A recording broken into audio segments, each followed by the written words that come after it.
मौन एकादशी का महिमा। चातुर्मास की चतुर्दशी बीतने के बाद मागसर शुक्ल एकादशी के दिन मौन एकादशी का पर्व आता है। इस दिन तीनों चौबीसी के तीर्थंकर परमात्माओं के कुल 150 कल्याणक हुए हैं।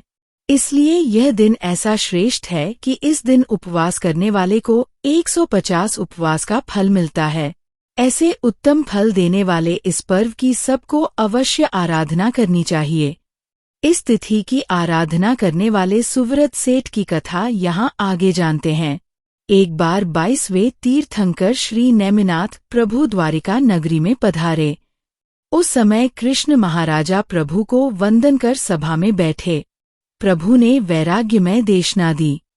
देशना के अंत में कृष्ण ने पूछा, हे भगवान, वर्ष के 360 दिनों में ऐसा कौन सा श्रेष्ठ दिन है जिसमें किया हुआ थोड़ा भी व्रत आदि तब बहुत अधिक फल देता है? जवाब में प्रभु ने बताया, हे कृष्ण, मागसर शुक्ल एकादशी का दिन सभी पर्वों में उत्तम है, क्योंकि उस दिन तीनों चौबीसी के तीर्थंकरों के 150 कल्याणक आते हैं। वह इस प्रकार, इस भरत क्षेत्र में वर्तमान चौबीसी में इस दिन 1. श्री अरनाथ प्रभु की दीक्षा हुई। 2. 21वें श्री नेमिनाथ प्रभु को केवल ज्ञान प्राप्त हुआ। 3. 19वें श्री मल्लीनाथ प्रभु का जन्म हुआ। उनकी दीक्षा तथा केवल ज्ञान भी उसी दिन हुए। इस प्रकार भरत क्षेत्र में इस चौबीसी में 5 कल्याणक हुए हैं। इसी प्रकार 5 भरत क्षेत्र और 5 ऐरावत क्षेत्र में 5-5 कल्याणक हुए, कुल 50 हुए। वर्तमान चौबीसी के 50 हुए, उसी प्रकार अतीत चौबीसी में 50 हुए और अनागत अर्थात आने वाली चौबीसी में भी 50 होंगे। इस प्रकार कुल 150 कल्याणक इस तिथि को हुए हैं।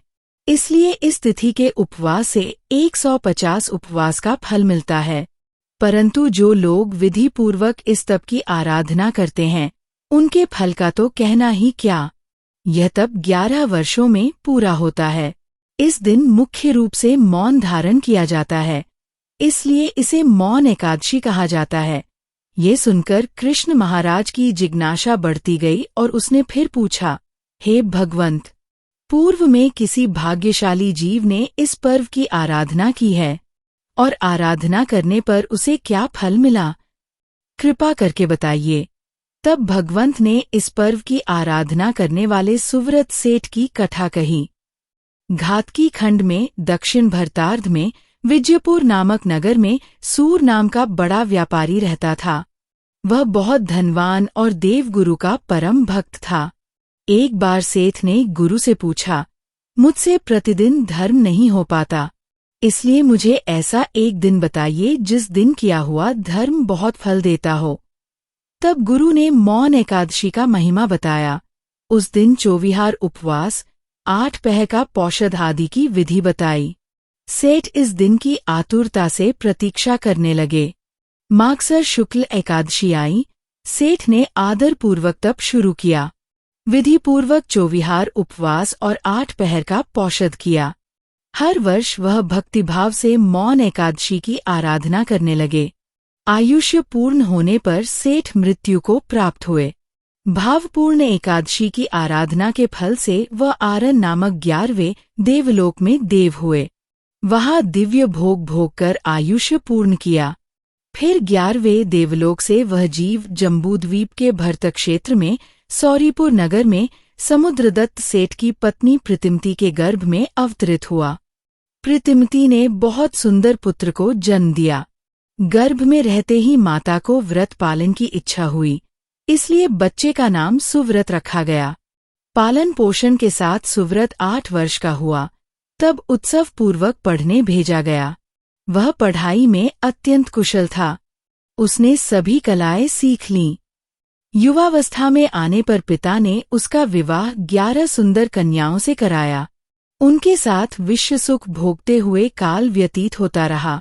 समुद्रदत्त सेठ ने पुत्र की योग्यता देखकर घर का भार उसे सौंप दिया और स्वयं सामायिक प्रतिक्रमण आदि धर्म कार्य में सावधान रहकर अनशन करके मृत्यु पाकर देवलोक गए। इसके बाद सुव्रत सेठ 11 करोड़ धन के स्वामी हुए। लोगों में माननीय बने। एक बार नगर में शील सुंदर नामक ज्ञानी आचार्य पधारे। सुव्रत सेठ भी गुरु को वंदन करने आए। आचार्य श्री ने सभा में धर्मोपदेश दिया, जिसमें मौन एकादशी का महत्व बताया। मौन एकादशी के तप की वास्तविकता सुनकर सुव्रत को जाति स्मरण ज्ञान उत्पन्न हुआ। उसे ज्ञात हुआ कि पिछले जन्म में मैंने इस तिथि की आराधना की थी, इसलिए देव हुआ और वहां से चलकर अब सुव्रत सेठ हुआ हूँ। पूर्व जन्म का ज्ञान होने पर सुव्रत सेठ ने हाथ जोड़कर गुरु से कहा, पिछले जन्म में मौन एकादशी के तप के कारण मैं देव हुआ था और इस जन्म में भी उसी फल के कारण जैन धर्म मिला है। अब इस जन्म को भी सुधारना है और मोक्ष प्राप्त करना है। कृपा करके मार्गदर्शन दें। गुरु ने सभा में सुव्रत का पूर्वभव बताकर कहा, आपने पिछले जन्म में मौन एकादशी का तप किया था, इसलिए इस जन्म में ये रिद्धि पाई है, और अब भी वही तप करें तो मोक्ष का सुख भी मिलेगा। कुछ दिनों बाद मौन एकादशी आई। सेठ ने अपने परिवार सहित भक्तिभाव से व्रत लिया और पूरे दिन मौन के साथ पौषध किया। वह हर वर्ष अपने परिवार के साथ इस पवित्र दिन मौन और उपवास के साथ भक्ति पूर्वक आराधना करते। एक बार मौन एकादशी के दिन नगर में आग लग गई। लोग दहशत में जीवन बचा के भागने लगे। आग फैलते फैलते सेठ के घर तक पहुंची। लोगों को पता चला कि सेठ और परिवार घर में है और आग उसके घर तक पहुंच गई है। उन्होंने सेठ को बचाने के लिए चिल्लाकर बाहर आने को कहा, परंतु सेठ परिवार सहित मौन व्रत में थे और काउसग्ग ध्यान में थे। उनके मन में नवकार मंत्र का जाप चल रहा था। लोगों ने बहुत आवाज लगाई पर अंदर से कोई उत्तर नहीं मिला। दूसरी ओर आग बढ़ती ही जा रही थी। घर के अंदर से कोई जवाब न मिलने पर लोग अपना जीवन बचाने वहां से भागे।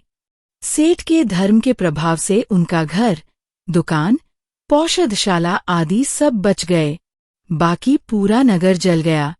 सुबह सबने देखा कि सेठ की सारी संपत्ति सुरक्षित है और पूरा नगर जल गया है। यह देखकर सभी चकित हो गए और सेठ की धर्म श्रद्धा की प्रशंसा करने लगे। सभी ने जैन धर्म के प्रभाव की सराहना की। सभी बोलने लगे, आज हमने जैन धर्म का प्रभाव अपनी आंखों से देखा। सेठ के अनेक पुत्र पुत्रियों का परिवार था। सबको विवाह के बाद वृद्धावस्था में सेठ ने विचार किया कि अब गुरु से चारित्र लेकर जन्म सफल करना चाहिए। पुण्य योग से ज्ञानी गुणसुंदर नाम के आचार्य वहां पधारे।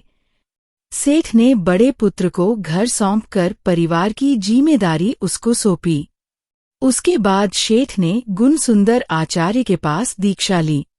सेठ की 11 स्त्रियों ने भी उनके साथ दीक्षा ली और साध्वी हुई। दीक्षा के बाद सुव्रत साधु धर्म की आराधना में लग गए। उसे तो बस अब ये जन्म मरण के चक्र से मुक्ति पाकर मोक्ष को सिद्ध करना था। इसी बीच मौन एकादशी का पवित्र दिन आया। सुव्रत साधु ने पूरे दिन का मौन का पचखान लेकर काउसग्ग में खड़े हो गए। उनकी भक्ति देखकर एक देव ने परीक्षा लेनी चाही। देवता ने साधु का रूप लेकर सुव्रत के पास जाकर उन्हें ओघा मारा। सुव्रत साधु ने क्रोध नहीं किया, क्षमापूर्वक विचार करते रहे। किंचित भी विचलित हुए बिना काउसग्ग में मग्न रहे और उसी समय विचारणाओं से शुक्ल ध्यान में चढ़कर घाती कर्म का क्षय कर केवल ज्ञान प्राप्त किया। केवल ज्ञान मिलते ही देवों ने बड़ा उत्सव किया। सुव्रत केवली ने अनेक जीवों को धर्म का मार्ग दिखाया और विहार कर धर्मोपदेश दिया। कई वर्षों तक केवली पर्याय पालन करके अंत में अनशन कर मोक्ष गए।